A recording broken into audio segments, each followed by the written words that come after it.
Hey, what is going on, YouTube and Patreon members? As a lot of you all know, I've been wanting to get to this new series for a while. Today is the first episode of the new series, What If, where we're going to be talking about what if certain things had happened or transpired differently in the world of storytelling, anything like film, animation, video games, stuff within the stories, or stuff behind the scenes within the business of the people that make the stories, the storytellers, the developers. So today's first episode, of course, we have to start in Squaresoft. Today's first episode is, what if Hironobu Sakaguchi never left Squaresoft? Let's go.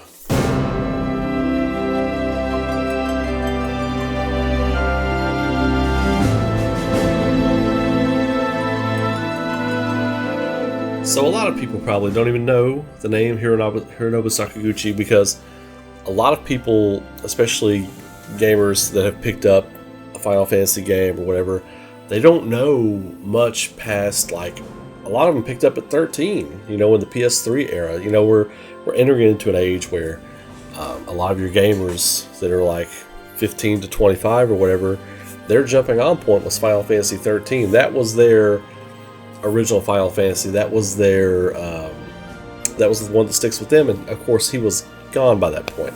Sakaguchi was gone by that point. But to ask the what if Squaresoft would be like if he had never left, you have to ask another what if that we'll save for another video, but this is the other what if. What if Squaresoft never ever made Final Fantasy The Spirits Within? Because that movie lost $120 million for the company. It forced Sakaguchi to step down as executive vice president. They lost so much money. They lost so much development time. A year and a half of their development time was gone because they lost all that money. They had to merge with Square Enix. So that begets a whole other, can of worms, whole other bag of problems. So you can't ask one without asking the other. We will ask that question in another video, though. But this one is just, what if Sakaguchi stayed at Squaresoft? This is going to be premised with the caveat that The Spirits Within was never made, because that movie bombed hard, as we talked about earlier. So, Spirits Within, it's never made, right? Right. Okay, so Final Fantasy IX was the final game he was actually completely hands-on with. I believe he was producer, and I think he had another role or two on that. I think he developed the story with that one, but 10, he was executive producer from then on. And then with Final Fantasy 12, he was the original producer of that game. And then he bowed out and left the company. And that game was in limbo. That game was in development hell. It's kind of why I've said before, I love Final Fantasy 12, but it's by no means a perfect game.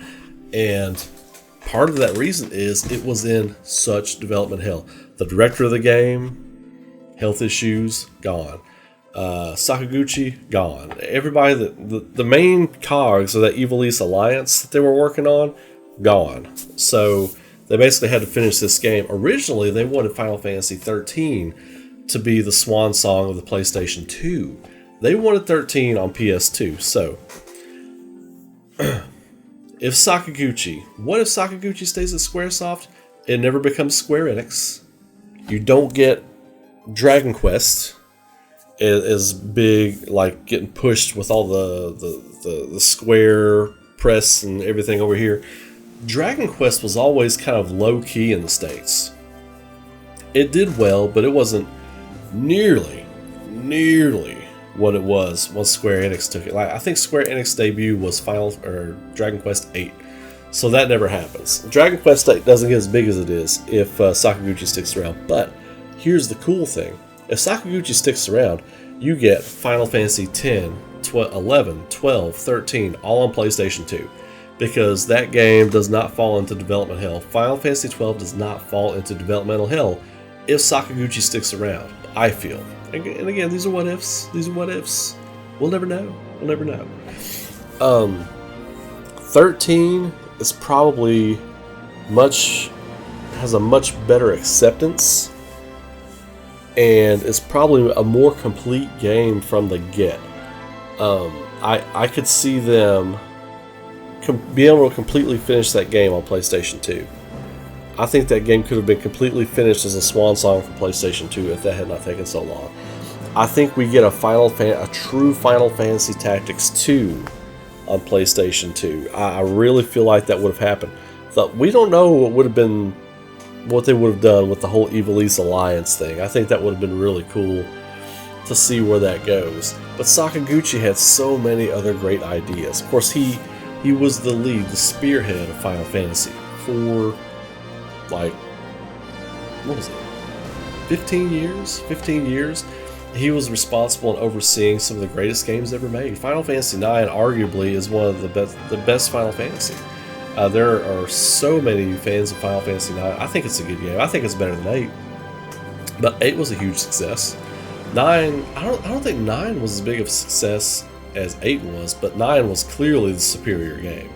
And it's also, Sakaguchi has said it is his favorite game.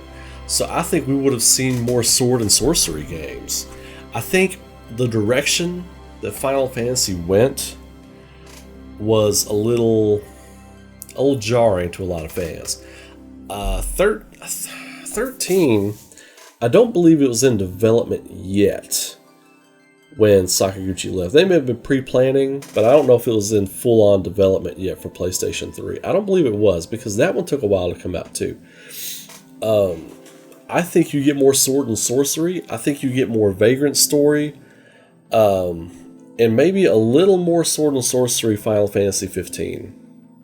I think the release schedule for Final Fantasy games would not have been as dogged in a way, because they really started dragging their feet when Sakaguchi left. They started having like development issues, scheduling problems.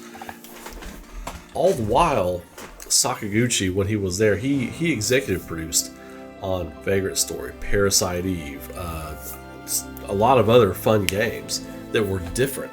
Well, we would have seen, I think, a lot more Squaresoft pushing the boundaries within the types of games they made. They have since branched out and tried different things, but kind of alienating kind of what brought them to the dance in a way. I think they still make great games, but I think he executive produced on the first Kingdom Hearts, and that is when you start to see a tonal shift in Squaresoft and kind of the way they were going. Tetsuya Nomura, Yoshinori Kitase, guys like that, they were really gaining prominence, but I feel like Sakaguchi is the type of mind, especially from a producer role, executive producer role, more so producer. Executive producer just kind of checks in with the team, but more of a producer role. He is a great mind and a great organizational mind. I think he's the type of guy that's really good at reeling in ideas and reeling in like creators like Tetsuya Nomura when they need to be reeled in a little bit. Because sometimes Nomura needs to be reeled in a little bit. Let's not lie. I think if Sakaguchi were still Squaresoft, I keep wanting to say Square Enix, Squaresoft, it would be Squaresoft. They would not have needed to merge with Square Enix. I feel like they are not as big worldwide as they are now, but I feel like their games are better, if that makes any sense. Because them merging with Disney, that whole thing they did with Disney and Kingdom Hearts, and that was while he was there, that was under his watch, but the level to which it just kind of spiraled into all these other games and all this other stuff, I'm not sure if that happens if he's there, because I feel like he would rein Nomura in a little bit and be like, this needs to be a cohesive story, we need to tell this in this many games, and this needs to be more fluid. I think that's the kind of story that Sakaguchi is about, the fluidity of a story. You can have complex storytelling, you can have stuff that's all over the place, but the fluidity of it. And I feel like they probably would have gotten 4 or 5 games out of Kingdom Hearts, other than, good lord, however many they got in the end. That's not a knock on Kingdom Hearts, though. That's just, I feel like that's the way it would have went. And without all of that Disney money coming in, and the merger with Enix and them just doing their own thing, I don't think they would be the marketing powerhouse that they are right now. Which, take that or leave it for whatever it is, whatever your opinion is on that. But I feel like the games are better. I feel like the games, every game that Sakaguchi worked on, it had an element of just sticking with you, just having an emotional undertone and a beat to it that a lot of Square Enix games, they don't have that soul anymore. I think the reason I didn't like 13 as much as some of those other games, you can see Sakaguchi's fingerprints on 12. Like, you can see his fingerprints with the characters, like especially Bosch and Gabranth's storyline, and with Balthier, and but then like there are parts of 12 where you're like, there's no soul at all here, right? You can see that what they left from his touching of that project. There are other Square Enix games like 13, and there are others. I don't want to name drop games, because if I feel a certain way about a game, I don't want y'all bombing me in the comments or whatever. Oh, I can't believe you don't like that game or whatever. Anyway, Square Enix has released a lot of titles that just don't have the soul of those games that ran from like around 88 to 2000. That they don't have the same kind of substance, for lack of a better way of putting it.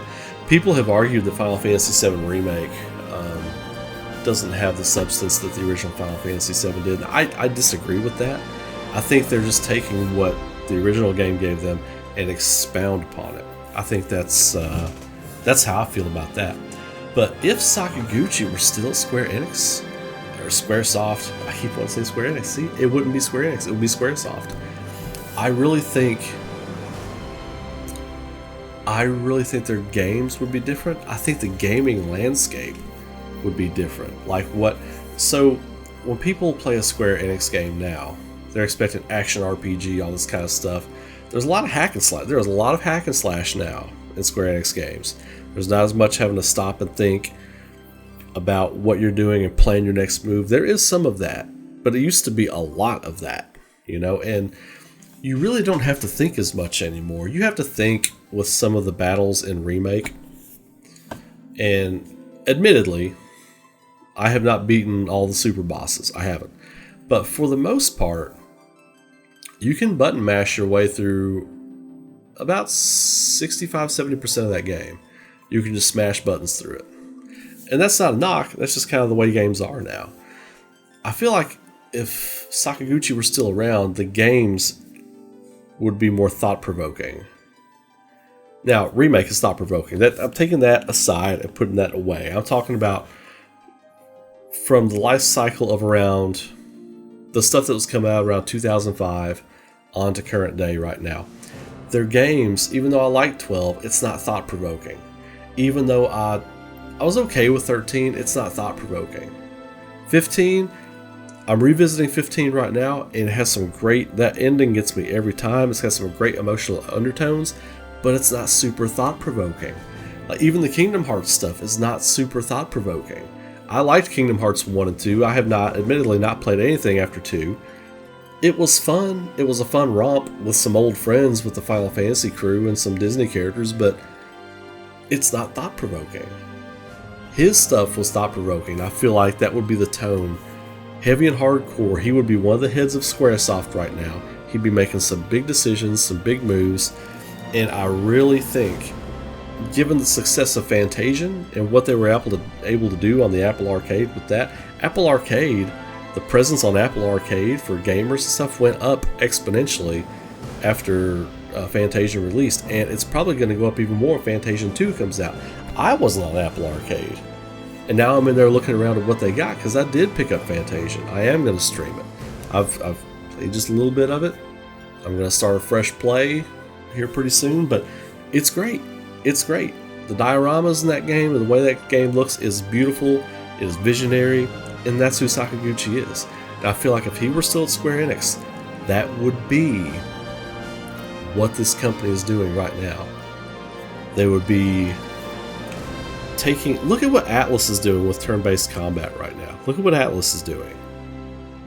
Think of what Sakaguchi could do with that. With those mines and that revenue around him. Think of what he would be able to do with that. This guy's mind knows no bounds. He is one of the greatest creators in the history of gaming. He's one of the greats. He is one of the fathers of modern day gaming, in the gaming culture. He is one of the fathers. He should be respected as such. So what if Sakaguchi was still at Squaresoft? They would be producing some of, if not the best video games on the planet. Some of the best entertainment on the planet, because they probably would have figured out how to do the cinema thing eventually, because that's what they want to do. We all know they want to make movies. We all know that. Kingslave, Advent Children, I mean, we know that's what they want to do. They would have figured it out by now. And he would have the proper canvas, if you will. He would have the proper supplies, the proper canvas to make that correctly. When they did Spirits Within back at the turn of the millennium, it was a mess because they didn't know what they were doing. They were just thrown into this. They were like, well, we've got a great CGI staff. We can just make... It takes more than that to make a movie. You got to know how to make a movie. They tell great stories, but at the time, they weren't ready. With him there now, they would be ready.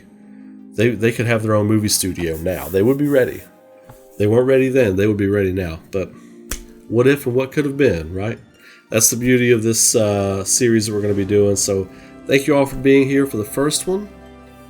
I'm looking forward to getting some more of these knocked out. These are fun. These are fun to just sit and talk and think about, what could have been, what might have been. And you're definitely going to want to tune in later on this week. Friday, the What If episode of What If the original Final Fantasy had flopped. Had it flopped. Been a total throwaway, garbage, trash game that nobody bought. What if Final Fantasy had flopped? It would have widespread repercussions throughout the gaming world. Anyway, that's going to be Friday. Exclusive here on YouTube and Patreon for you members. I appreciate all the love and support. Tell your friends, tell your folks, anybody who wants to become a member, you're getting exclusive content now. Timed exclusives on a lot of stuff, but this series right here is absolutely exclusive. And like I said in the members update that I put out earlier today, I am working on some interview pieces for people that are in the industry, creators, artists, all that kind of thing. We're going to be doing indie spotlights, indie dev spotlights. We're going to start doing that. But the creator stuff, I want to shoot 10 to 12 interviews with different people in the industry. I want to have a season of 10 to 12 episodes in the can before I start releasing them, so I can have a set release schedule for those. Those will be timed exclusive 1 week for members. You all will have first dibs at those. So I'm excited to do that. Get that out there for you all. And as always, you'll have a great night. Be safe out there. Be good to each other. Keep rocking. I will see you all very soon.